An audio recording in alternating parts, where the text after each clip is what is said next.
अस्सलाम वालेकुम सामीन। 19 रबीउल अव्वल और 23 सितंबर है। ख़बर का उन्वान है गुस्ताख़ रसूल के ख़िलाफ़ इम्तियाज़ जलील का तारीख़ी मुज़ाहरा।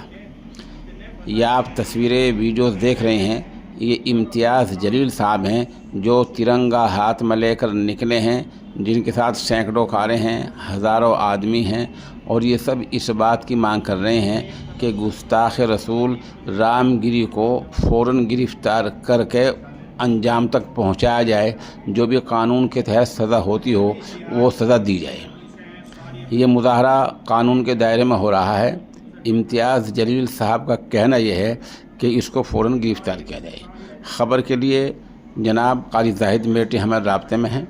वो बता रहे हैं कि ऑल इंडिया मजलिस इत्तेहादुल मुस्लिमीन के साबिक़ मेंबर पार्लियामेंट जनाब इम्तियाज़ जलील साहब ने आज बड़ा जुलूस निकाला है, बड़ी रैली निकाली है, और मुतालबा यही है कि रामगिरी गिरफ़्तार किया जाए। रामगिरी ने क्या कहा था आप सब जानते हैं कि हम वो अल्फाज नहीं दोहरा सकते। हम अहले ईमान हैं। हम इतना कहते हैं कि उसने शान रसूलुल्लाह सल्लल्लाहु अलैहि वसल्लम में गुस्ताखी की थी, गलत कहा था। ख़ुद रामगिरी क्या कह रहे हैं? रामगिरी कह रहा है कि मैंने इतिहास की बुनियाद पर कहा है, मैंने तारीख़ की बुनियाद पर कहा है, और तारीख़ की सच्चाई को उजागर करने में कोई हर्ज नहीं है। सवाल ये है कि तारीख़ के आड़ में और बहुत सारे मज़ाहिब हैं, वो उन पर क्यों कटाक्ष नहीं करते हैं? बहुत सारी बातें सामने आ सकती हैं।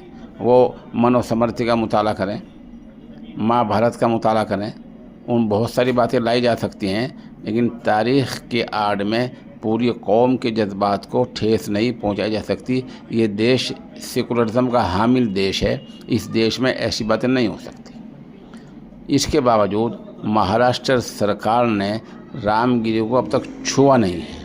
ज़ुबानी क्या बात होती है वो सरकार जाने, लेकिन अमलन प्रैक्टिकल अभी तक ये है कि महाराष्ट्र सरकार ने रामगिरी को कुछ नहीं कहा है।